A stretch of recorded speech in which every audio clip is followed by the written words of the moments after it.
Mania! Hello, Patrick Francis. It's a pleasure for me to be doing this interview. Welcome to Mania. Thank you very much, Wonder. It is my pleasure being on your show. How's it going today? Everything okay here. Patrick, what is Tora Tora doing nowadays? Actually, we are playing out a whole lot more. We've been flying to cities on the weekends. We played New York and Baltimore and Houston and Kansas City here lately. We're getting out playing, which is very good. And we recently signed a record deal with Frontier Records out of Italy, which they also have a office in the States in Nashville.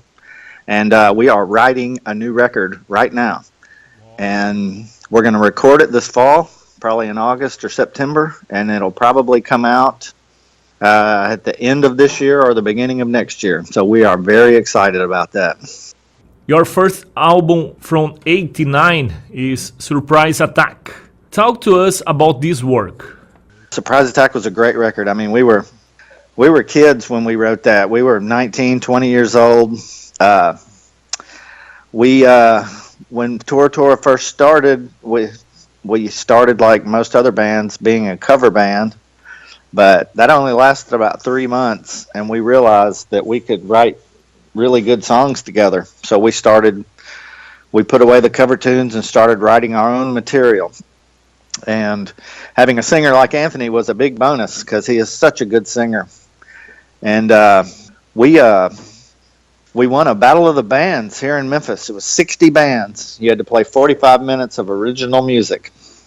And it lasted a whole week, and we actually won that. We came in first place, and we won some studio time in Ardent Studios in Memphis here, which is a very famous recording studio.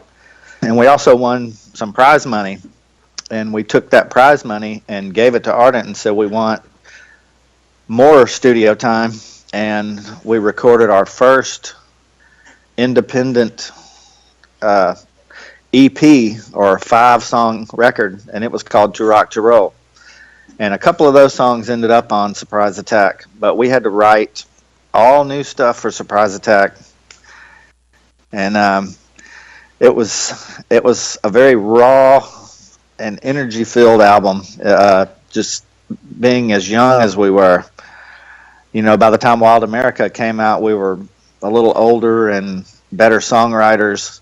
But Surprise Attack is very special because it was very raw, and it wasn't heavily produced. Our producer kind of let us do what we want, and it was a great experience. Our first experience at doing a full record.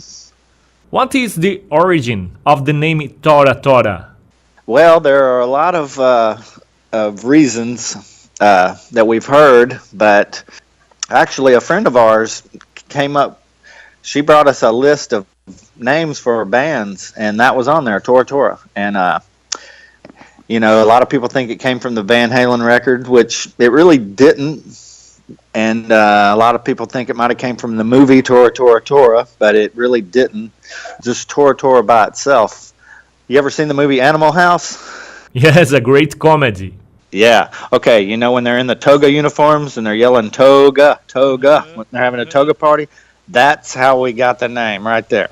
We said, instead of saying toga, we get the crowd going Tora, Tora. Isn't that crazy? In 1992, your second official album, Wild America. How can you say about this album? Well, Wild America, like I was saying earlier, we were a little older, a little bit more seasoned songwriters. It's a lot more, it's a little more complex than the first record. Definitely a different direction, but we got to work with a guy named Jeff Powell that we became very fond of. He was the engineer on the album, and he's going to be recording this next album. And we're going to record it in the old way. We're not going to do any of this new digital sampled stuff. We're going to record it with instruments and mics and the old-fashioned way, and Jeff is all about it. And we're going to do it at the famous Sam Phillips studio here in Memphis. And speaking of Wild America, we have it available for download on our website now. And the website is toratoramusic.com. And you can download Wild America on it, and that's the only place you can get it. Unless you can get on Amazon or eBay and find one every once in a while. But if you want it digitally downloaded, that's where you go to get it. toratoramusic.com. In 1994, you recorded the album Revolution Day, but it was not released. What happened? Yeah, it was not released at the time because, grunge music had come out, like Nirvana and Pearl Jam and all that.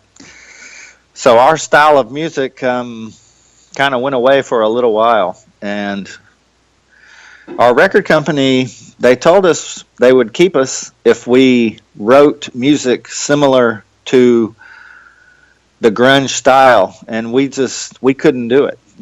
We're like, we can't play or be something that we're not. So they gave us the rights to Revolution Day, and we just sat on it for a while.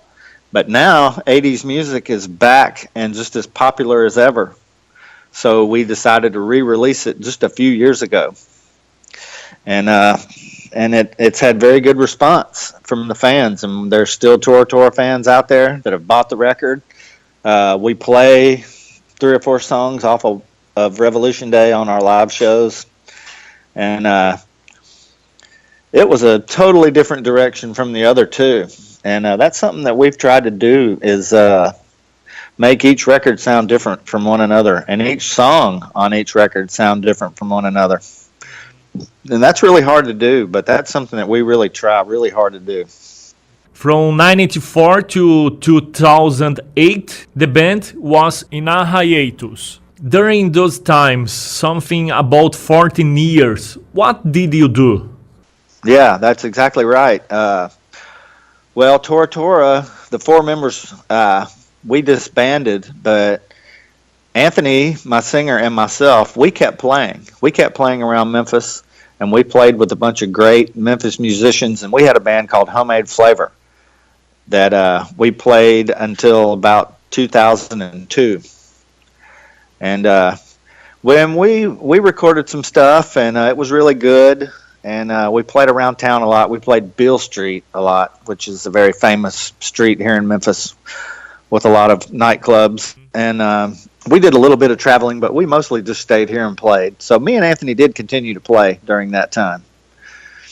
And we remained friends with Keith and John. And in 2008 is when we actually got back together and started playing again. So that was 14 years of us not playing. And we came back at just the right time. Like I said, 80s music became popular again in the 2000s, about 2005, 2006. All the 80s bands started touring again and it was just a revival of 80s music. So we said, let's jump in. And our first show we played was here in Memphis, just to kind of, because we hadn't played in such a long time. But 2 weeks later, we went and played a festival called Rocklahoma in Tulsa, and it was a week long of nothing but 80s bands. And it was great to get back out and play and be seen and see a bunch of friends we knew from the past. And that was the start of our rebirth, our second chance.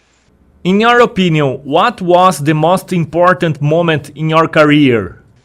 Well, I'll tell you, the most important and the most fun was the years that we were building our name and building ourselves. The beginning, before we had a record deal. That was such an exciting time. We established ourselves and we showed people that we could write and we could write consistently. And especially for being so young, and we would have parties here in Memphis, big parties where lots of people would come and show up and play, and we had a warehouse that we practiced in, and that's where we had our parties at. And the guy who signed us to A&M Records actually came to this warehouse, and that's where we showcased for record labels. And full of our friends. I mean, 200 or 300 people there, and that establishing ourselves at that time and at the age that we were at that time was very, very important. How do you see the rock scene from the 80s until today? It is very different, but it's still here. It's still alive. This new metal. I totally respect them for what they do. It's Iron Maiden is the ultimate metal band. Yeah. They started everything. And even bands from the 80s like Mastodon are still heavily influenced by people and are still around playing and winning Grammys. So the metal scene today is as strong as it's ever been. And we just went on the Monsters of Rock cruise last year, and it was packed full, and that was a definite sign that metal is still going strong. The music is passing by generation to generation. Yes, it is. I have two sons, and they are heavy metal heads. They love Iron Maiden and AC/DC and Motley Crue, and I love it. They like it. They like it better than the new music that's out. My son is becoming a very good musician. My oldest son, he plays the percussion in the school band, but he also plays the piano, and he can play the guitar and the bass, and he's 12 years old. He's more talented than me already. And I'm very proud of him. What don't you like in the music business? Well, it's so different than it used to be. It's totally different. Everything from the music is still music and still really hadn't changed, but the way record labels are structured and how you get music, you download it these days versus back in the good old days when we had to go to a record store to get our favorite music or hear it on the radio. It's a lot different, and it's taken a little bit of getting used to for us, but we're understanding it more, and we have some good people around us working with us to help us out, and but we're still going to make a product that you can hold in your hand. Even though a lot of it's going to be digital, we're still going to have a product for people who want to have like a disc, and we may even press some vinyl as well, because people love vinyl. Vinyl is really big right now. Did you ever play in Brazil? No, we have never been there. Would you like to play here? We would love to come to Brazil and play. That would be an incredible experience, to come to South America and play for the heavy metal people of Brazil. Your people are very passionate, no doubt. Everyone in the world knows that. Bands like Maiden and Rush go to Rio and make these incredible recordings and videos that are unlike anywhere else in the world, I mean, where can you get 50,000 people to come see you play, Brazil. I've got Rockin' Rio, Iron Maiden video, and Rush, and it's just insane, It is incredible. Now, a funny question. If you could be part of any band in the history of music, what band would be and why? It is hard. It is a funny question. Well, my influences are from the 70s, okay? The bands that influenced me when I was a little kid, Led Zeppelin, Aerosmith, Van Halen, Boston, and then when I got a little older, Iron Maiden and Judas Priest came out, and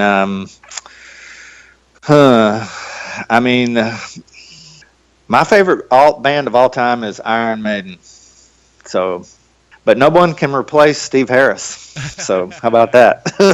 If he leaves the band, there is no band, right? I love Iron Maiden. I really, really do. They're my favorite. I've seen them a whole lot. Yeah, I've seen them probably 8 times. in concert from 1982 up until just a few years ago. They came to Nashville, Tennessee last year, and we went and saw them. I took my son, and he got to see Iron Maiden for the first time. It was incredible. It was a great experience for him. How is possible to live from music for so long and the band Tora Tora with the same formation for decades? What is the secret?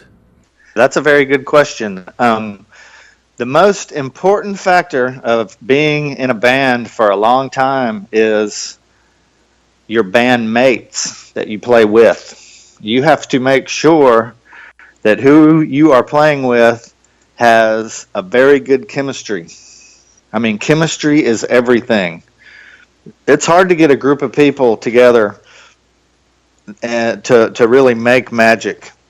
And it don't matter how good of a player you are or who you are or what you like. The right group of people is the secret, is the key to it all. I mean, chemistry is why we are still the same 4 members we have been since 1987. Because I've played with other people in other bands, and it's just not the same as when the 4 of us get together. So if you're young and inspiring musician, the most important thing is finding the right players to play with you. The chemistry is the secret? Yeah, chemistry, it's everything. I mean, yeah, just the magic. When the 4 of us get together and play, it has a certain sound, you know? And if you replace 1 or 2 of the members, it's going to sound different, even if they're playing the exact same thing. So it's very important to have chemistry in your band. I mean, that's the key to it all. And write your own music. And if you do play in a cover band, which is a whole lot of fun, you know, try to write your own music. That's even more fun, you know. From now on, what are the next steps of Tora Tora? Like I said, we're playing out more. That is one goal of ours, is to get out and play, get out of Memphis and play, you know, get out of town, get out of the country, and to write new music. I mean, we're picking right back up where we left off. And we want to make many records with Frontier, not just one, but we want to make several, and they want us to as well. So we are writing new music and playing out, and that's the 2 things we love to do most. Patrick Francis, thank you for the interview, and Rock Mania is always available. Thank you so much. It was my pleasure being on your show. Rock Mania!